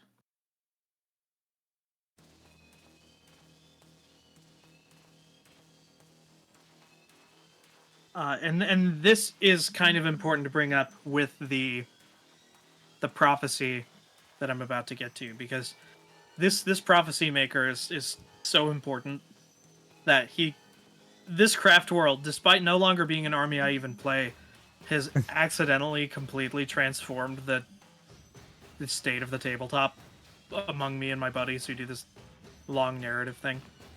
Brother, the lore is getting out of hand. Brother, this is Warhammer. The war is always out of hand. So this is a prologue to a lore compendium I wrote for my buddies. Prologue Inquisitors. The world was dead. Massive trees like the redwoods of old Earth held an unmoving, silent vigil in the starlit, dark city. The city star shimmered in the night, a soft chime that echoed a constant reminder of what was. Inquisitors Deneric and Absol moved silently through the trees that no longer held any life. Their charred bark crackled as Absol ran her hand across it. She felt the anguish here. The Xena was not to be pitied, but she came damn well near it. The great ivory platforms laid strewn about laid. Ugh. You know what? Should we have the servitor say it?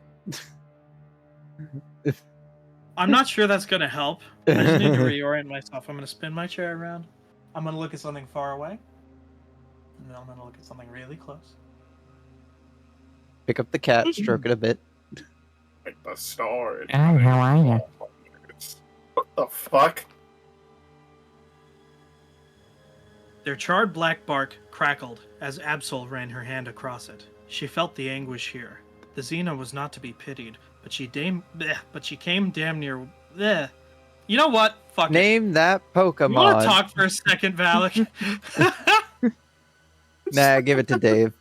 I wanna hear him do it in his servitor voice. I'm gonna be so honest. I can't understand a word he says in the servitor voice. It's funny. Doesn't need to be understood now. You know what? Skill issue. Skill issue. I'm just gonna do it. Nah, I'd win. Is there a dark mode for I can Google throw Drive? You can put it all in dark highlight.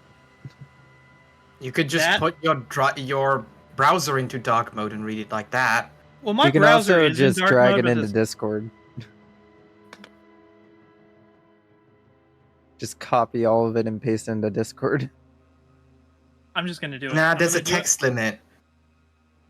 It turns it into a text file. You know what? You'll have to Yeah, forgive it me, everyone. I'm gonna start it from the beginning. You're gonna have to hear 2 sentences again. Pray for my soul. The record's broken. Prologue Inquisitors. The world was dead. Massive trees, like the redwoods of old Earth, held an unmoving, silent vigil in the starlit but dark city. This city in question, for the record, being the craft world that was destroyed by Faust.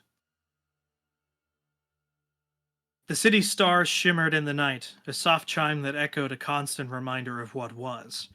Inquisitors Deneric and Absol moved silently through the trees that no longer held any life. Their charred bark crackled as Absol ran her hand across it. She felt the anguish here. The Xena was not to be pitied, but she came damn near close. But she came damn near it. Great ivory platforms laid strewn across their path, peppered with the wounds of bolter fire and promethium scorches. The gentle gold trim of the railings, an indicator to Deneric. They were close. Sorry, the gentle gold trims. I am gonna die. Straight up. The gentle gold trim of the railing was an indicator to Deneric they were close. As it continued, they finally came to their penultimate destination, the last tree. A great white and gold stair wrapped around its gargantuan trunk, winding, lifting into the dark, higher than their torchlight could reach. Absol sighed. Daenerys grumbled. They climbed. It felt like they had been walking for hours. The spiraling hallways were labyrinthian. Daenerys continued his whining.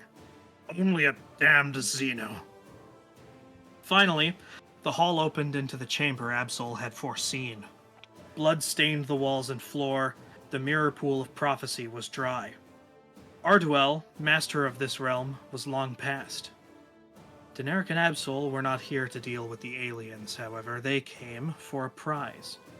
Their prize was leaning against the wall, draped in an ornate tapestry. Absol pulled it off, dust blowing into the still room, its particles filling the stagnant air like a starfield. There it was, the obsidian mirror. It was a burnished piece of obsidian rock from a planet long decayed, embedded with arcane mystery. A low rumble could be heard from it. Absol winced. Daenerys, must we? He shook his head. She had no choice. And then, beyond that passage is the lore compendium, and then we come to the epilogue.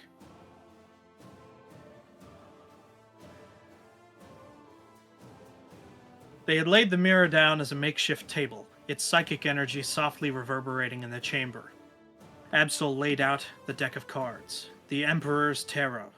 They had hoped, at least up until this point, that they could access the future as Arduel had seen it. The Xeno, reprehensible as it was renowned for its skill in prophecy craft. The Inquisitor was skeptical, but regardless pursued any means necessary. Absol drew the cards. The rumbling grew louder with each card revealed. The Eye of Horus, the Great Host, the Shattered World, the Emperor's Throne reversed, the Galactic Lens reversed. Her mind was suddenly gripped from beyond the plane of men. Vision shook her occipital lobe. A silver gate, ornate but distant, wreathed in flags and golden light. The light fades suddenly. As silence strangles her mind, a golden orb in a sea of black appears and chimes with the sound of bells. The bells ring like the cathedrals of old, long lost to time. But they grow louder and louder now, turning to thousands of frantic tolls, their song now a cacophony. The orb rolls back, an eyelid opening.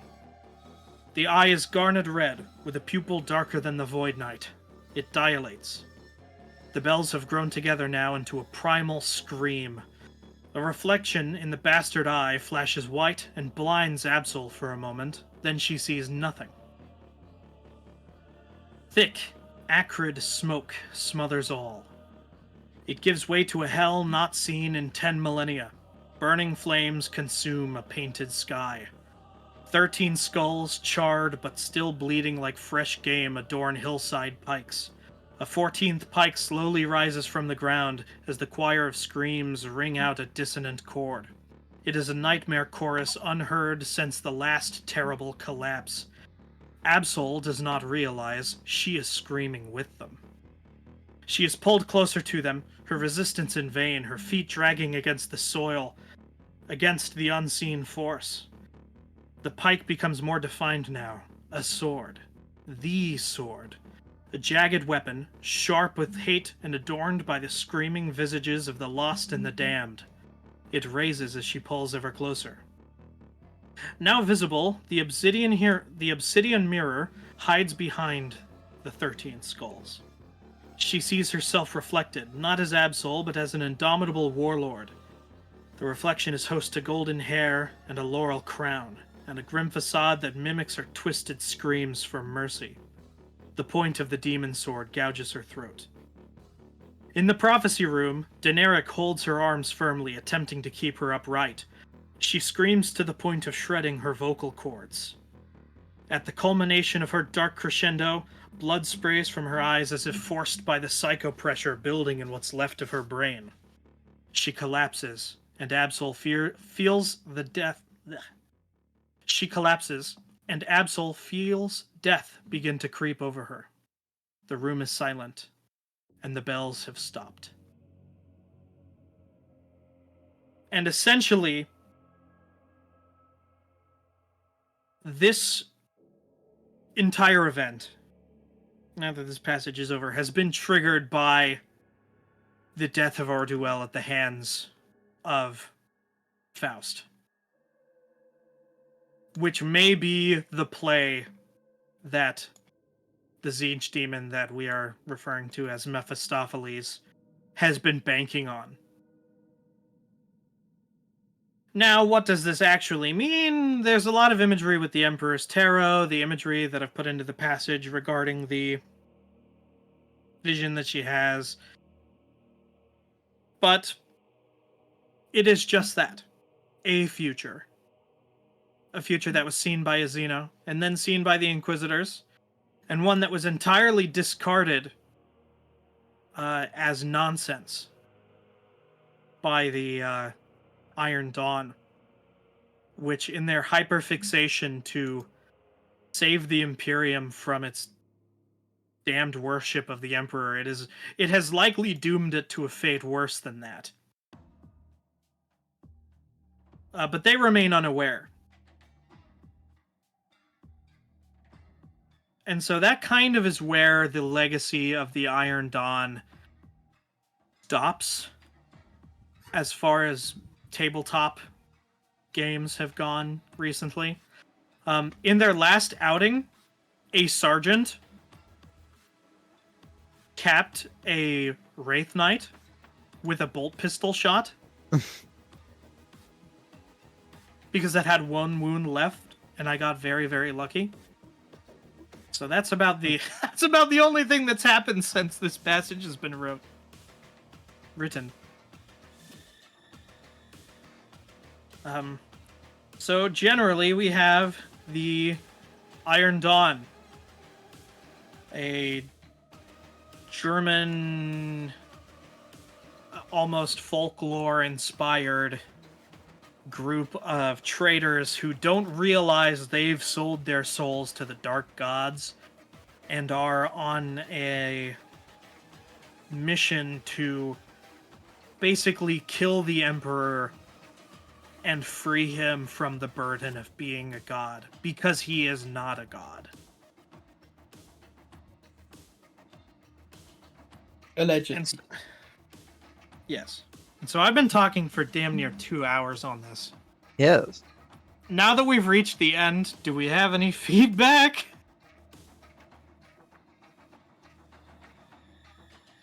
I like it. I think it's pretty good.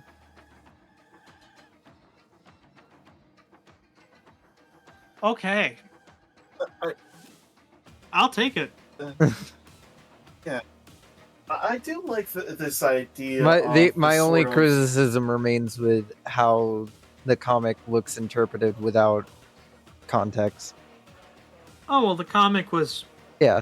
I get it was just a quick, like 3 just a quick thing for a small group of people. That's really the only criticism I would have, because it makes the Eldar look, honestly, like a badass.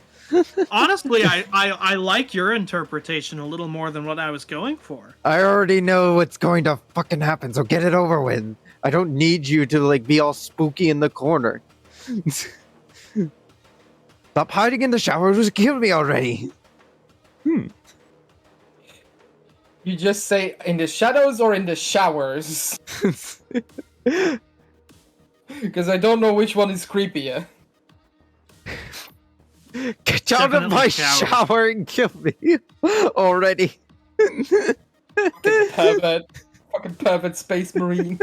So we have no thoughts other than the interpretation of the comic, and it was nice.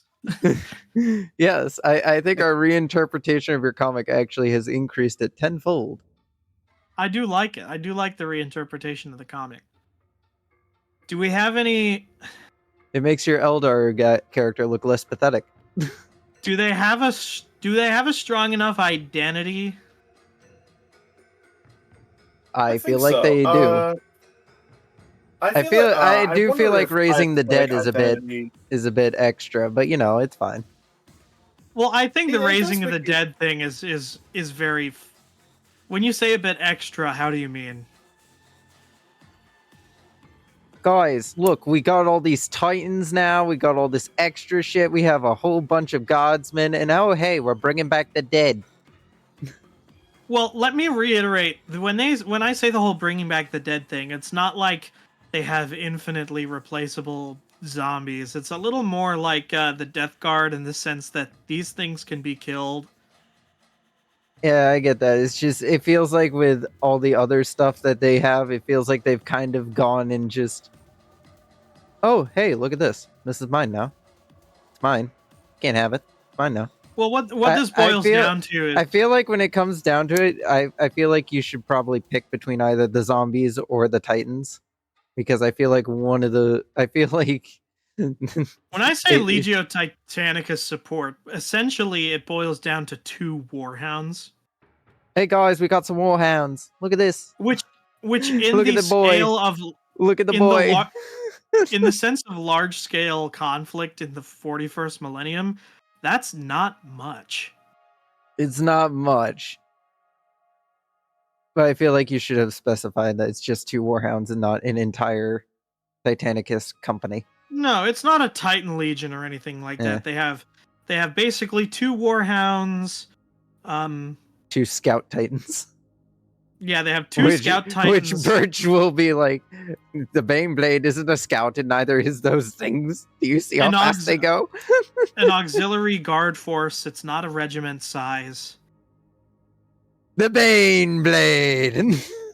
On the tabletop, it basically manifests as the Iron Dawn being all specialist units, standard troops being spoils of war, and then cultists being the auxiliary troops.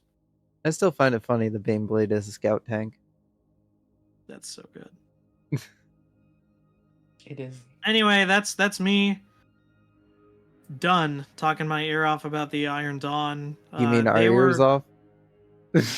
Why are you talking your own ear off? We're here. Do we not exist? Are we just figments of your imagination? You never get to the point where you... Do you never... You have never get to the point amputated my ears! where you kind of start to lose your voice and you feel it in your ears? You never get that? Nope. I get it in my throat. I do, I'm afraid. I also get you know, where my vocal cords are. Alright, smart. Birch doesn't have vocal cords. Neither do I have ears. And days were replaced with an auto-tune. It's not your chords with guitar strings millennia ago. See? So any other thoughts, insights, comments? I did think of something dumb and stupid. Do it. This will be a minor thing for future thing, but how do you think they would get along with the Rift Dragons? I think they would...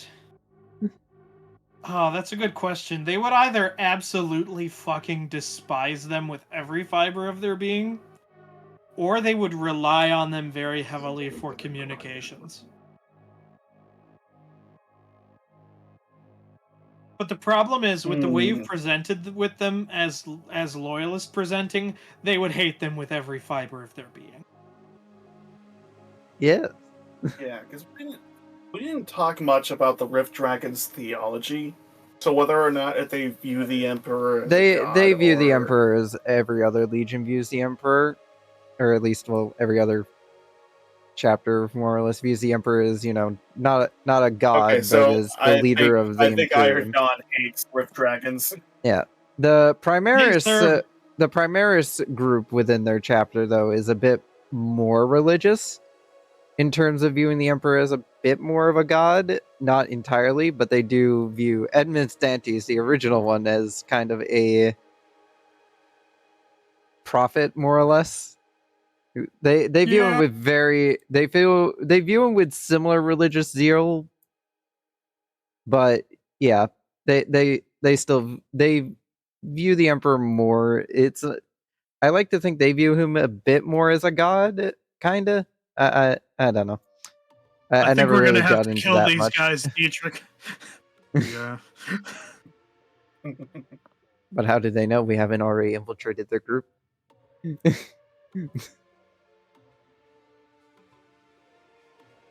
commentary. Has brother Leonis been acting strangely lately? Yes, he's been talking a lot about a Hydra or something.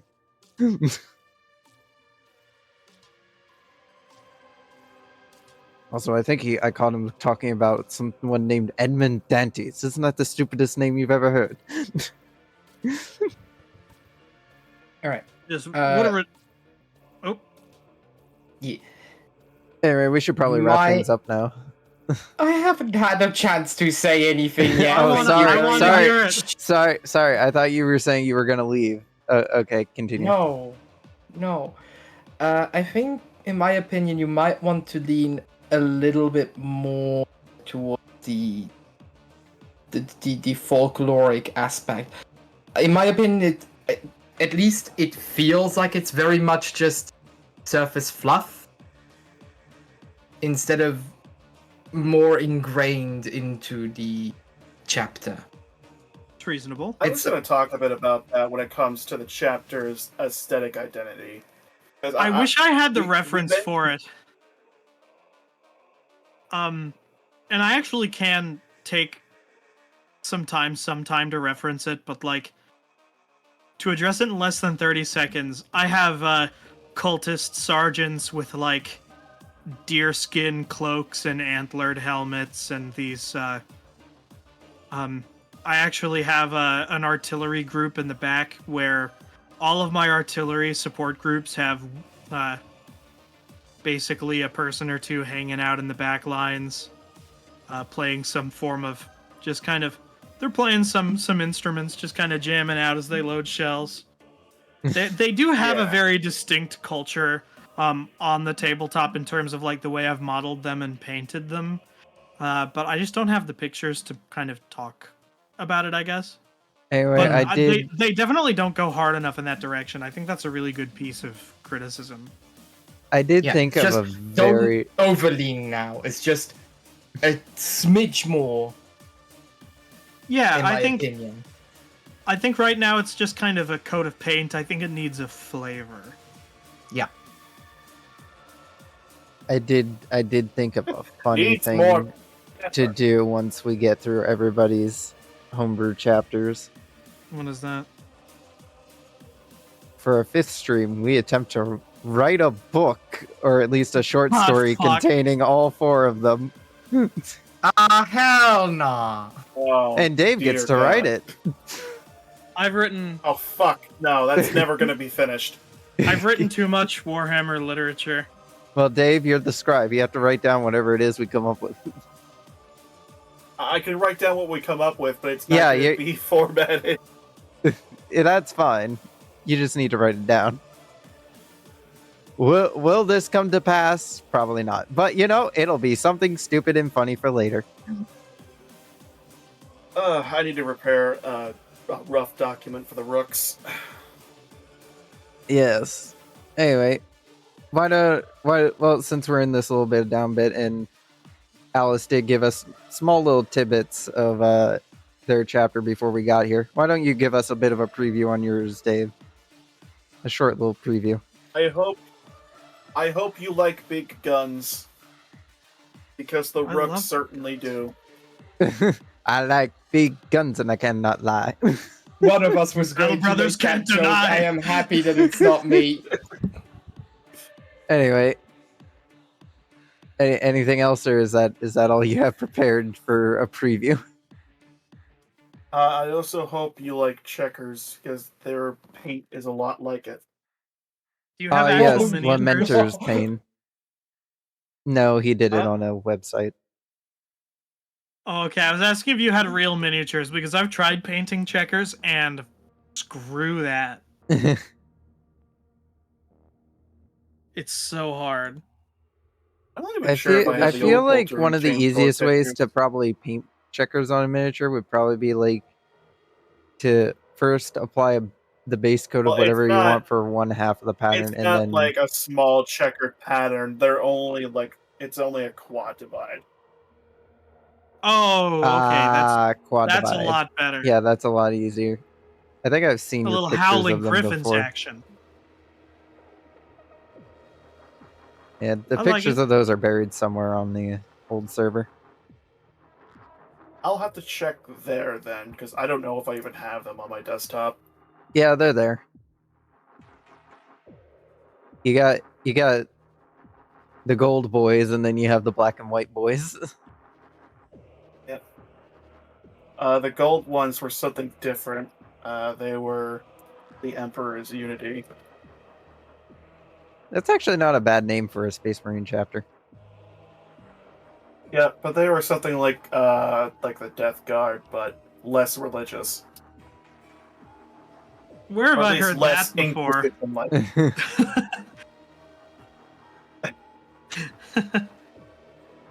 That's awesome, though. I'm excited. Fuck is the...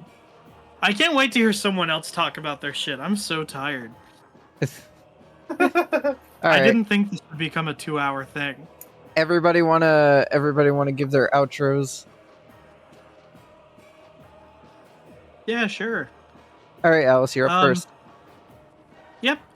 So you can find my stuff somewhere. AliceOfBats. I don't really do Warhammer as my main thing, like at all, but it's a hobby I have. You can follow me on any of my socials you can find with the name AliceOfBats. I do art and a webcomic. Dave, you're up. Go. You can find me on YouTube under the same name. I got gameplay videos showing how much I suck at video games, or how much I can kick ass in a Gundam. Dave, let's be honest. That last one isn't true. Yes, but that's all I show. You see, I only show the good bits, so that way then you think I'm actually good at the game. Indeed. And Birch. I have a blinky light as an eye. Glorious. Oh, we actually had 3 people join in today's stream. Oh, wait, no, it's you 3, isn't it? I bet it is. I will neither confirm nor deny these allegations. At first I thought, oh, Couldn't be hey, me. 3 people. I didn't think we'd actually get more than, like, myself. But hey. Actually, we had 4. Honestly, I'm a Yeah, little we relieved had 4 that until no Dave more had to than... ban the bot. No, you had 4 constantly jumping in and out, so it wasn't well. just a bot. I feel Oh, good well, that no more than 1 to 2 people were it's hearing good that me talk. Dave. It's good that Dave used his moderation powers for once. For good and not I evil. finally figured out how to fucking use them. Well, that's good because now you're gonna have to be required to show up to every stream I do. Oh, Hooray. yay. I can't mod all this shit. I kid though, Dave. I'm not gonna do that to you. Just these. These are the only ones you're required to show up for. It's in the contract. Yeah, it's in your servitor contract. Anyway, Yeah, don't forget just to join look the down at the Discord if you contract. ever want to hang out with any of us, or if you want to just check out when I go live, or if you want to watch previous streams, check them out on the YouTube channel. And I hope you all have a nice rest of your day and enjoy the person I'm sending you off to. I forgot I started the raid timer. Goodbye. Bye. You're still awful at timing. Fuck you. Are C'est we la still vérité qui recording? blesse. Please tell me we're still technically recording. Yes, we are actually. So this will be in the final YouTube cut. Yeah, Birch. I can live with that. People know that I Didn't I tease do him. that the first time I showed up? I was like, you guys are fucking terrible. And then you're like, we're still recording. It's free recording state.